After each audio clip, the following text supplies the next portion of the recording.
So this week for our Grasstrack Stories segment, I'm delighted to introduce a man that's done an awful lot for our sport. I think that perhaps lots of people don't even realise how much he's done, but most people remember him for his years helping out with the Ace of Aces over many years. It's Dickie Staff. So welcome to the podcast, Dickie. Hi, hello Gareth. How are you? All right? Yeah, very good. Delighted to have you on. I'm feeling a little embarrassed by the introduction. Thank you very much indeed.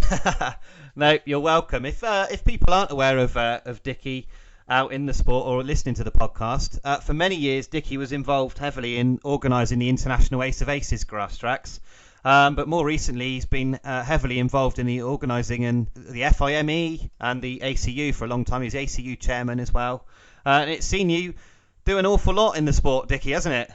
Yeah, well, I think I've probably, like a number of other people, I've covered most facets. Started off in schoolboy racing, as it used to be many years ago. It's now youth, but in schoolboy racing, which is where I met Simon Wigg and raced against him as two young ankle snappers that we were, and then continued my solo career. Not a brilliant rider, but a good centre rider, and dabbled a bit nationally. Then got involved with Simon on the mechanicking side. Then involved with Ian Bartley and Grubby with the Ace of Aces, which subsequently became the International Ace of Aces. And then through that, wanted to put more back into the sport, so got involved with the ACU Grasstrack and Speedway Committee, as it was called then. And then more nearer the time, was nominated as a representative to the FIM Track Racing Commission, which is a post that I still hold. So done lots of things. So raced, mechanicked, organised, and helped with sort of federation and feedback into the sport. Yeah, and you couldn't have pitched it better for me, Dickie, really, because today you're not on for real talk through what your sort of journeys have taken you through, but in the future you have promised me a proper interview where we can hear a little bit more about your endeavours in Grasstrack racing, haven't you? Yeah, absolutely. I'd love to share that with you and the listeners. I'm sure it'll be. I'm sure there's a few stories and a few smiles that we can raise along the way. But as you say, that's for then and this is now. So let's look at what we've planned for today. Definitely. Now, this sort of all came about because, well, a couple of reasons really. First of all, Ben, Russell, Luke and I, well, not so much Luke, but Ben, Russell and I often talk about sort of Egon Muller-esque entrances to Grasstrack meetings. And for those that know, it means something. For those that don't, it doesn't mean anything. And sort of in this interview, in the next few minutes, we're going to find out what an Egon Muller-esque entry is to a Grasstrack. But the second reason this came up is that a photo got posted onto Grasstrack Banter, or Memories of Grasstrack, Rosemary Poulton's web page. And it was of Dickie, quite a young Dickie Staff. A much slimmer version. My brother. And a young Egon Muller as well, which sort of, I thought, well, we need to show Dickie this. There's a wind-up on the cards here. Sent it off to Dickie, and he told us the story of what happened, and I would be delighted if Dickie could tell us the story of the background of how Egon Muller got to the Ace of Aces. Yeah, well, indeed. Well, first of all, I must own up, I'm not a great social media user. I sort of fumble about in it and read things, but I'm not a great poster and confident in that area. But yeah, I did see it, and it did bring a smile to my face. And it was a lovely photo that a dear friend of ours, Alan Whale, took and put in Ace of Aces program. But Egon hadn't ridden in England for a number of years. He'd obviously ridden for Hull Speedway back in the day, and I know that he'd been involved in some of the big international grass tracks that were run up country in the, I'm going to say, 70s, I would imagine. And he hadn't ridden in England for a number of years. It was always a personal target of Ian Barclay's, or Barkles as we affectionately used to call him. It was always a goal of Ian's to get Egon to ride at the Ace of Aces as we built the meeting up year on year. Yeah, because he was a celebrity, wasn't he, in Germany? Oh, absolutely. Yeah, absolutely. I remember the first year that I went with Simon to Germany. Obviously, Simon was the young up-and-coming British rider at the time, and he'd obviously sort of blown everybody into the weeds in practice. And as I was changing tyres and putting new gears on for his first heat, some riders came over and started chatting with him. And as I looked up, there was Ivan Major, Egon Muller, and Carl Meyer. I was like a little kid on Christmas Day with my chin on my jaw. It was just like all the people that I'd ever read and followed in track racing, when I was younger. And here were these three superheroes all chatting with Simon as the new kid on the block. So, yeah, Egon, multiple world long track champion, and dare I say, playboy in his time. He was a singer in Germany, and had a couple of hits in the German charts. And back in the day, but yeah, he was certainly a showman, and always has been. Yeah, so he was obviously a real commodity to have at the meeting. Yeah, well, it took Ian a fair amount of negotiating to get Egon there, because, as I say, Egon hadn't ridden in the UK for a number of years. As most older riders who maybe listen to this now will always remember, that Barkles was a man of his word. If he did a deal with a rider for appearance money or start money or whatever you wanted to call it, his word was his bond, and his handshake if a handshake was given. But Egon, bless him, needed everything in writing, and this was in the days of the faxes, long before emails ever cropped up. Yeah. So we had to go backwards and forwards with a few faxes confirming details and arrangements and finances and bits and pieces. But cut a long story short, yeah, Egon signed on the dotted line, and we were able to promote him and say that he was coming, which of course at the time was a great buzz for us and a great item to publicise. So we got everything sorted and organised. Ian was going to borrow a bike from Simon's brother Julian. Julian always prepared, and still does prepare, absolutely magnificent motorcycles, totally reliable and superb to look at. Julian had prepared a motorcycle Egon was going to loan for the day, and Egon being Egon, all he needed to do was bring his handlebars with him, because he had a specific design of handlebars. Yeah. So everything was set. The plan was that he was going to fly into Heathrow on the Sunday morning. He couldn't come over the day before, because, as we've mentioned earlier, he was a bit of a singer, and he used to do sort of discos and singing acts in and around Germany to sort of bump up his track racing salary. And so he'd already got a pre-commitment for the Saturday evening somewhere up in North Germany. So he was going to fly into Heathrow early on the Sunday morning. A friend of Barkles, Dino Barker, who raced for Eastbourne at the time. Dino was going to pick Egon up from Heathrow and then bring him down to the meeting, ready for Egon to practice and rah. So that was the plan. And what does it say? The best laid plans of mice and men. So it was just about the time that mobile phones were up and running, because we were able to keep in touch with Dino, and time was sort of marching on a bit in the morning, and we thought, cool, Egon's cutting it fine and Dino's cutting it fine getting him here. And then Dino phoned to say, Barkles, I'm at Heathrow. He said, but there's a problem. Egon hasn't come through the arrivals lounge. And we said, well, just hang on. There must be some sort of issue or problem. He said, no, the plane's landed, Dino said, but he's not come through. So we said, well, hang on, I'm sure he'll be there. Maybe he's gone to the facilities or something or other. But anyway, what had happened was that where Egon had been doing this gig on the Saturday night, he'd obviously arrived. He'd obviously had to sleep on the plane on the way over, and arrived at Heathrow looking rather sort of red-eyed and not in the best of health. And the UK immigrations officer must have thought that there was a bit of something funny going on, and so detained him for questioning. I'm not quite sure what they actually thought he'd been doing or what he'd been taking, but they were a little bit suspicious. So they detained him, and of course that's why he hadn't come through the arrivals lounge.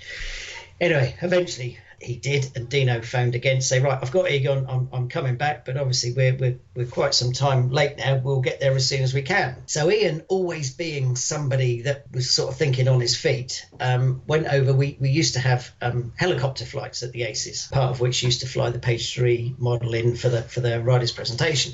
So we sprinted over to the area where the helicopter was landing and taking off, and said to the owner, look, we've got this situation. This guy's a bit of a superstar. He's been delayed. Could you fly up and pick him up from Heathrow? The owner said, Ian, you've got to be joking. The landing fees at Heathrow are absolutely prohibitive. Just, I'm not saying it wouldn't be affordable, but it would just cost you a lot of money. So of course we'd already committed to Egon for his start money or his appearance money. So we thought, well, we've got to try and keep some lid on the whole thing. So we said to the pilot, well, what about if you fly up the M3? They said, this guy that's bringing the German rider down has got this brightly coloured sign-written van. You'll be able to spot it, and then like you could land in a field next to the M3, and the guy could pull his van over, and Egon could run up the bank and climb over the fence. Of course, the pilot went absolutely ashen white, and he said, you can't do that. He said, you need to have, I don't know what the authority, the flying authority's permission. You need to have landowners' permission. You need so many green lights before. He said, you can't just land in somebody's field.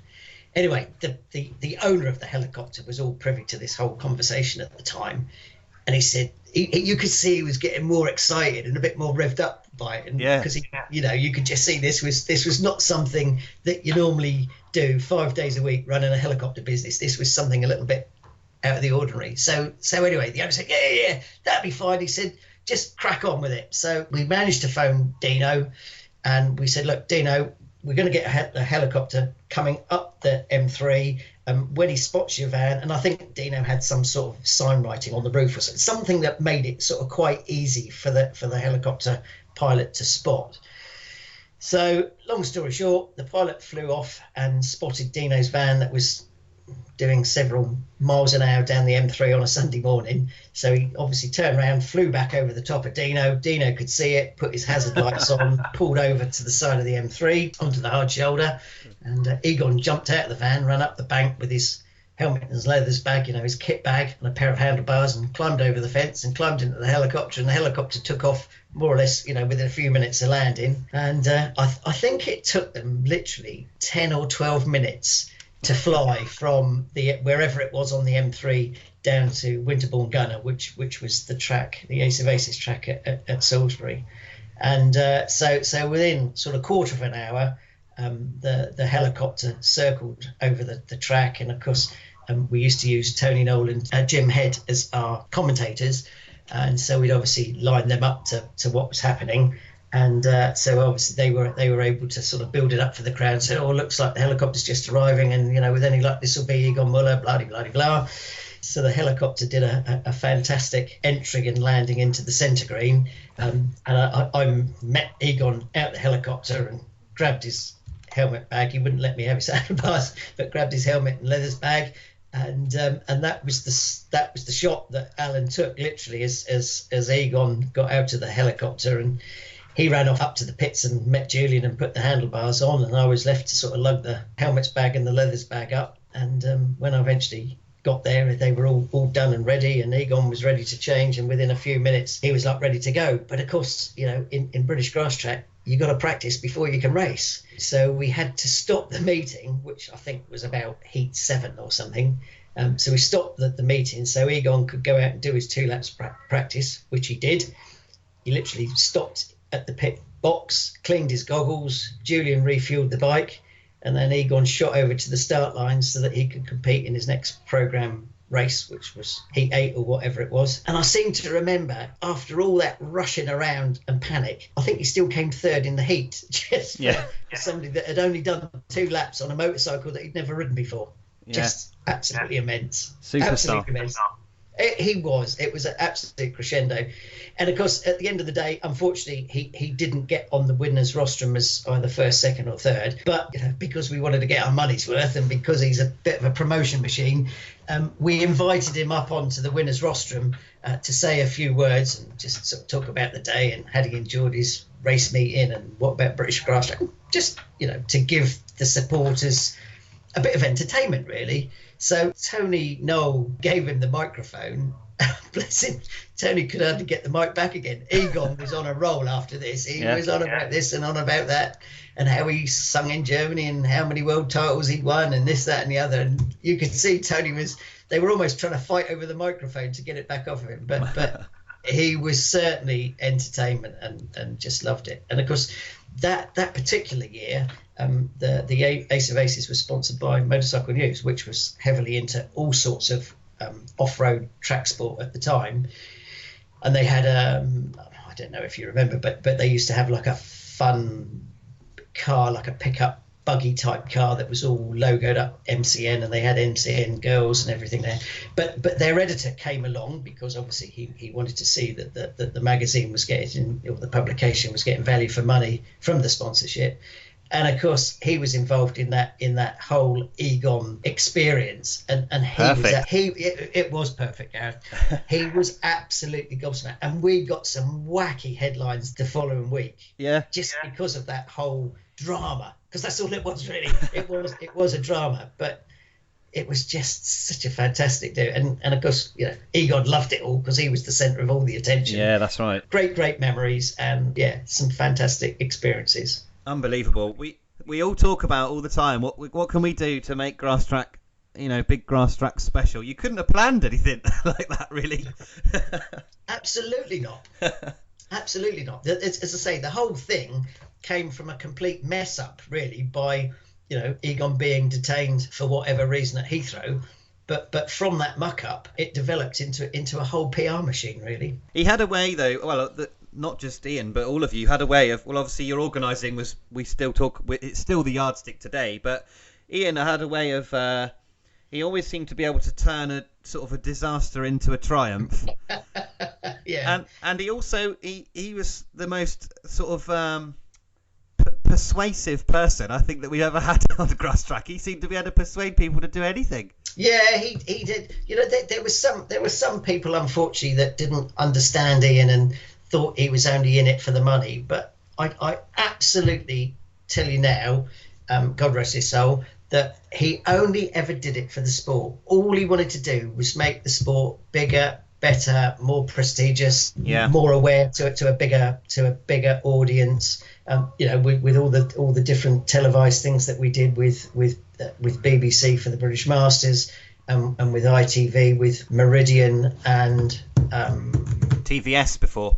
And TVS, thank you, Gareth. Yes, yep. And to get a Grasstrack run as a series of 5 events is phenomenal. Even in this day and age, it's phenomenal. But one particular year, and I'm not a great historian. I can remember things that happened, but I can't pin them down to a year. Yeah. But I know one year, and I'm going to say 1988 because it was the year that Hilary and I got married, and it was also the year that we de-stoned the Ace of Aces track at Winterbourne. And when we came to prepare the track the week before, we couldn't get, where we'd taken all the stone out of the track, we couldn't get the earth to consolidate, so it wouldn't bind. So we got all of the ropes and the pits and the chestnut fencing and everything up, but Ian couldn't get the track to consolidate, so he said, right, we've got to break it all down and we're going to move it in the field across the road. And in less than a week, we dismantled and rebuilt an Ace of Aces track. And it was that year TVS came along and filmed the event and made it into 5 episodes. It was on for 5 weeks or 5 Saturdays. I remember it well. I had it on my on VHS when I was a kid. I'm glad you've made me less embarrassed. I was going to say VHS. I'm not a technophobe that's got it on a DVD or something else yet. But I've got a whole box of clutter up in the loft that's got memorabilia of the Ace of Aces on. But no, Ian was a great. He was a proper promoter. He would think of things in order to get the word out, get the promotion out. I remember we did various things. We did bus advertising one year. So we had big Ace of Aces posters reproduced and put on the back of buses that used to go around Salisbury and Andover and all of the villages. And another year we did a tower banner.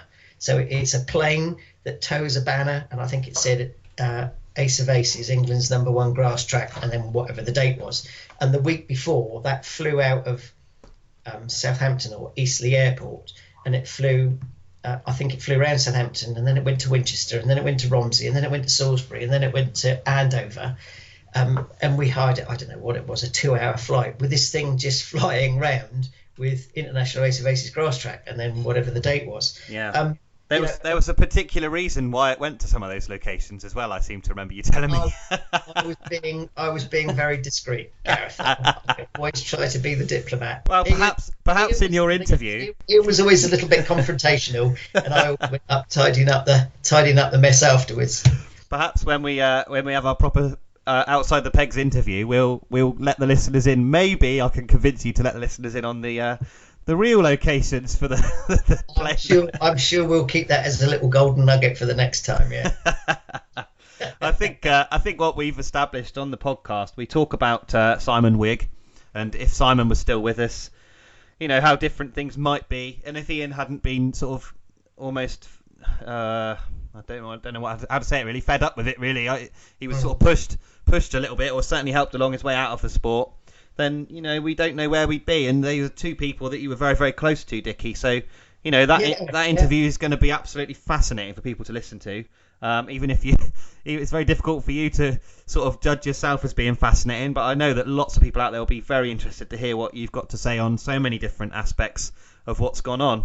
Maybe we'll have to do it over an instalment so we don't bore people to death, because I'd hate them to be snoring at the other end of their laptop or their smartphone or whatever they're listening to. So maybe we might have to make it in bite-sized chunks so that we don't make them all nod off. But yeah, there was certainly some fun times and some sad times as well, of course. Yeah, I think given the ground that we've got to cover, I think that might be a good idea. So the Dickie Staff podcast may be on its way. Who knows? Be sadder than Coronation Street, isn't it? But for obviously this segment, this Grasstrack story segment, fascinating to hear about the Egon Muller story. It's something that I've always remembered, and I was only sort of 4, and I don't think Ben was even alive when it happened. But it's something that we still talk about today, and it was just brilliant to hear an insight into that moment in history at Grasstrack. Yeah, there's always two sides to every story, Gareth, isn't there? There's the one that dare I say, the punters or the spectators see, and then there's the behind-the-scenes story that actually led up to it all. Yeah, absolutely. I mean, it's fascinating to hear it, and it'll be fascinating to hear a bit more. But for tonight, thanks, Dickie. It's been brilliant to talk to you. My pleasure. Thank you ever so much. And we'll hear from you soon. Indeed. Look forward to it.